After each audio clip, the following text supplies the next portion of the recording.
அதிரசம் எப்படி செய்கிறதுன்னு பார்க்கலாம். நம்ம இன்றைக்கி இந்த அதிரசம் பாரம்பரிய முறையில் அந்த மாவு வந்துட்டு நம்ம சொந்தமாக செஞ்சு அரைச்சி அப்படி தான் இந்த அதிரசம் இன்றைக்கி செய்ய போகிறோம். நான் Sivakami. Welcome to Siva's kitchen. 1 cup பச்சரிசி. இது ஏதாவது ஒரு கப்பு எடுத்துக்கோங்க. மெஷரிங் கப் கூட எடுத்துக்கலாம். நான் இன்றைக்கி இந்த மங்கு சைஸில் 1 கப் பச்சரிசி எடுத்துருந்தேன். இது ஒரு 2 மணி நேரம் நல்லா ஊற வச்சுட்டு இப்போ தண்ணியெலாம் வடிகட்டி எடுத்து வச்சுருக்கேன். முதல்ல இந்த அரிசியை நம்ம ஒரு துணியில் போட்டு இந்த தண்ணியெல்லாம் நல்லா காய வச்சுக்கணும். ஒரு துணி வச்சுருக்கேன் பாருங்கள், நல்லா கொட்டன் துணியாக எடுத்துக்கோங்க.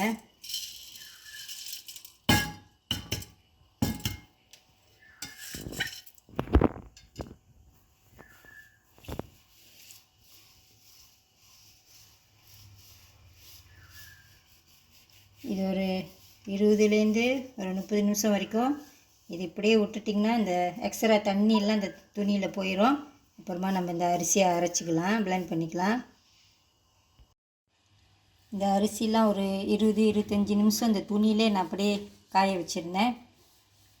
ஃபேன் கீழெல்லாம் வைக்க தேவையில்லை. இது ஈரமாக தான் இருக்கும், ஆனால் தண்ணி இருக்காது, அவ்வளோதான். லேசாக அந்த மாதிரி தான் இருக்கும். இப்போ இதை நம்ம அரைச்சிக்கலாம்.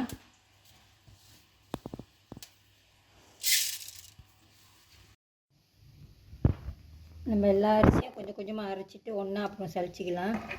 முதல் நல்லா போட்டு வச்சுருக்கேன்.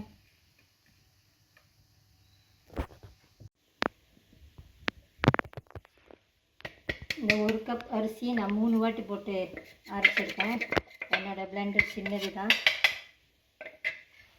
இதை சளிச்சிக்குவோம். சளிச்சிட்டு இதை மறுபடியும் ஒரு வாட்டி அரைக்கணும்னு நினைக்கிறேன்.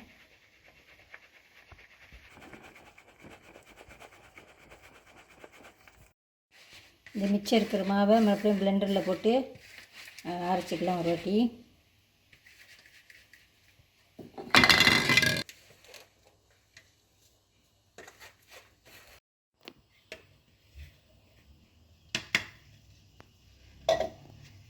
மறுபடியும் சளிச்சிக்கோங்க.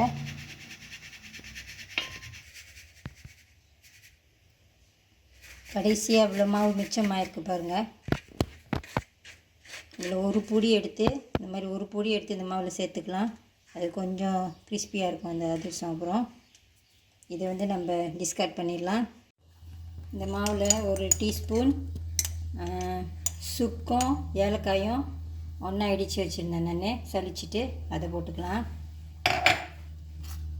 மிக்ஸ் பண்ணி விட்ருங்க.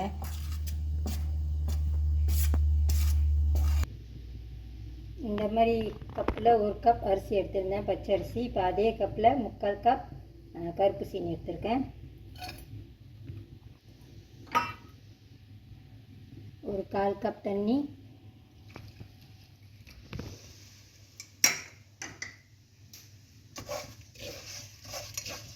இந்த சீனியில் மண் இருக்காது, நான் அப்படியே எடுத்திருக்கேன்.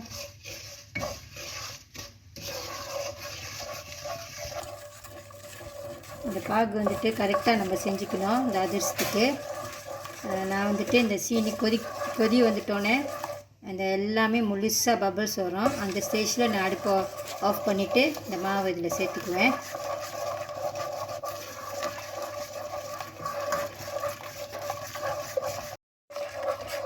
இந்த சீனி பாகு மீடியம் ஃப்ளேம்லேயே வச்சு இதை செஞ்சுக்கணும்.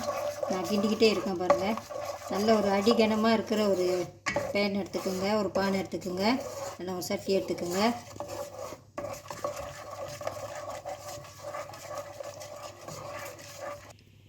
சீனி பாகு கொதிக்க ஆரம்பிச்சிருக்கு பாருங்கள். கொஞ்சமாக பபிள்ஸ் வருது. இது சுற்றிலும் எல்லா இடத்துலையும் வந்துட்டோன்னா நம்ம ஸ்டாப் பண்ணிடலாம்.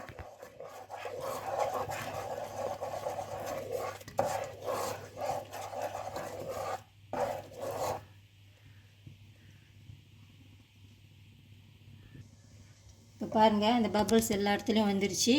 இந்த ஸ்டேஜில் நம்ம இந்த அடுப்பை ஸ்டாப் பண்ணிடலாம். இப்போது அதுக்கு முன்னுக்கு லேசாக கொஞ்சம் உப்பு சேர்த்துக்கோங்க, ஒரு பிஞ்ச் அளவுக்கு உப்பு. நான் அடுப்பை அடிச்சுட்டு இந்த பானியை கீழே இறக்கி வச்சுருங்க மாவு சேர்க்கறதுக்கு முன்னுக்கு. ஏன்னா அது ரொம்ப வெந்து போயிடும். எல்லா மாவு சேர்த்துக்கலாம்.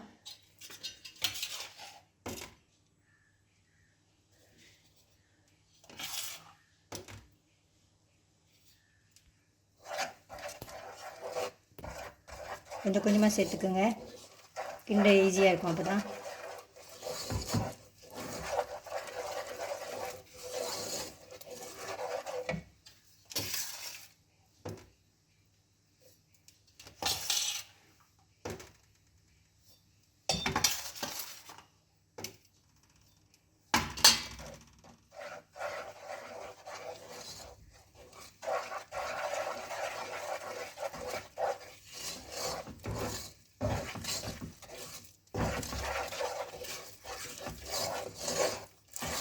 மிச்சம் இருக்கிற மாவும் சேர்த்துக்கலாம்.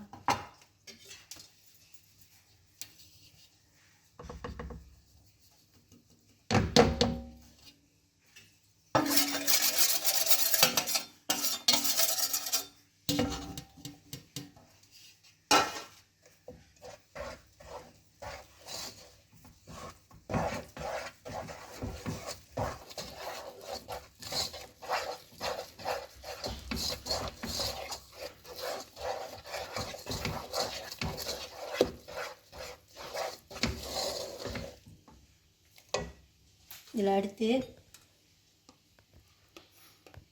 ஒரு அரை டீஸ்பூன் மாதிரி நெய் சேர்த்துக்குங்க, வாசமாக இருக்கும்.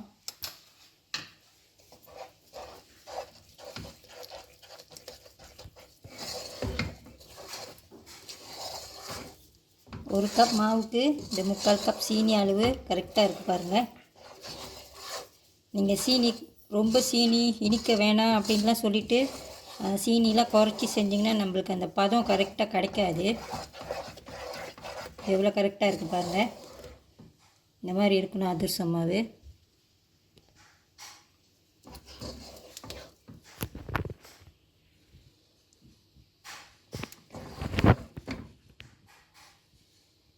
இப்போது இது வேறு ஒரு பாத்திரத்தில் மாற்றி எடுத்து வச்சுக்கலாம். நாங்கள் க்யூட்டாக ஒரு பாசி எடுத்து வச்சுருக்கேன் பாருங்கள், வாங்கினேன் நான். இதில் இப்போ ஊற்றி வச்சுக்கலாம் மாவை.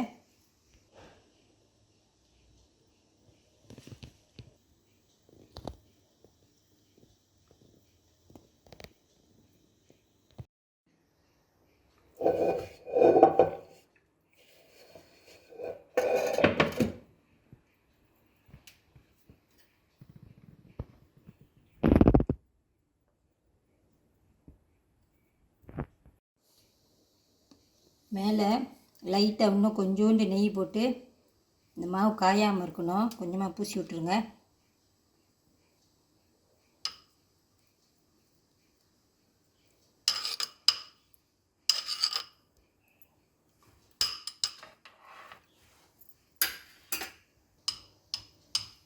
மாவு தயார் பண்ணியாச்சு. இது வந்துட்டு நான் ஒரு 3 நாளாச்சும் இதை அப்படியே விட்டுற போகிறேன். இது நல்லா ஊறட்டும், மாவு லேசாக புளிச்சி வரும். அப்புறமா அதிரசம் செஞ்சிங்கன்னா நல்லாயிருக்கும். இது நல்லா சூடு ஆறிட்டோன்னே ஒரு மூடி போட்டு நம்ம மூடி எடுத்து வச்சுக்கலாம். இந்த அதிரசம் மாவு ஒரு 3 நாளைக்கு இப்படியே நான் வச்சுருந்தேன். இது நல்லா புளிச்சிருச்சு பாருங்கள், மேலெலாம் பபிள்ஸாக இருக்குது. இப்போ இந்த மாவை மறுபடியும் ஒரு வாட்டி நம்ம பிணைஞ்சிட்டு அதிரசம் போட்டுக்கலாம்.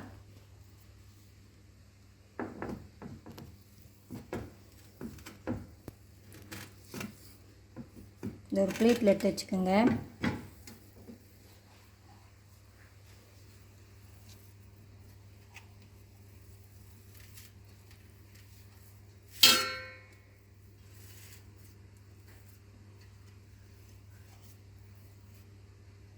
மாவு ஒரு வாட்டி பிணைஞ்சிக்குங்க.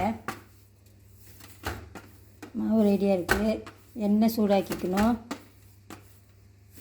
அதிரசம் போட்டுக்கலாம். கையில் கொஞ்சம் எண்ணெய் பூசிக்குங்க. எண்ணெய் நல்லா சூடாக இருக்கணும்.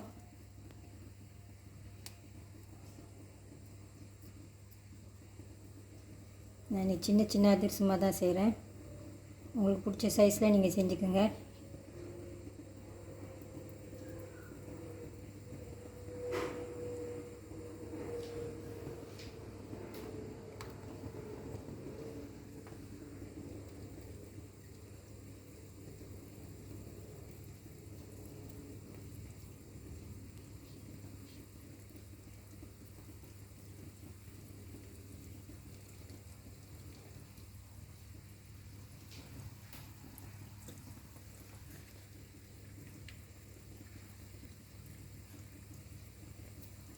இன்றைக்கி மாவு நல்லா புளிச்சு நல்லா வந்திருக்கு.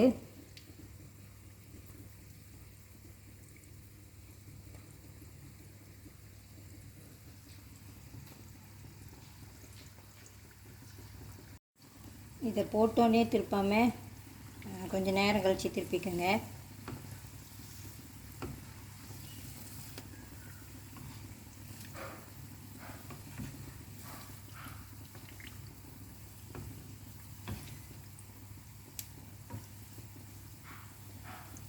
எண்ணெயில் இந்த அதிரசம் ரொம்ப நேரம் பொரிக்கக்கூடாது, கொஞ்சம் நேரம் பொரித்தா போதும். அந்த சீனி பாகுலேயே அந்த மாவு பாதி அளவுக்கு வெந்திருக்கும் தான்.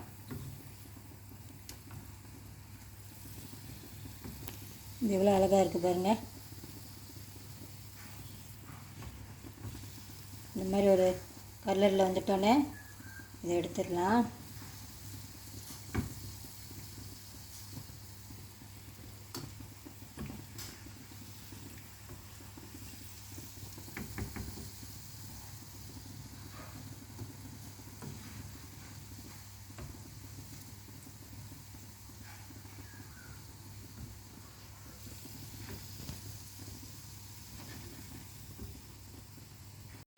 அதிரசம்லாம் செஞ்சுட்டேன் பாருங்கள். இது எவ்வளோ அழகாக இருக்குது பாருங்கள்.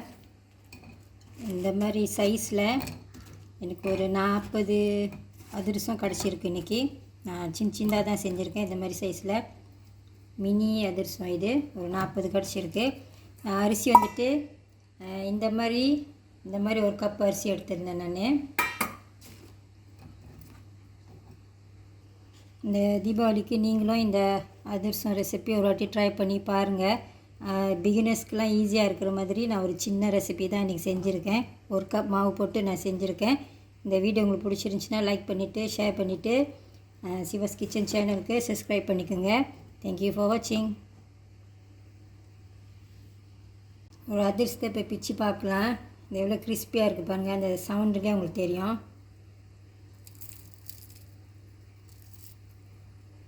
வெளியில் கொஞ்சம் கிறிஸ்பியாக இருக்குது, உள்ளுக்கு நல்லா சாஃப்டாக இருக்குது. இந்த அதிரசம் வந்துட்டு இன்னும் நாள் ஆக இன்னும் நல்லாயிருக்கும்.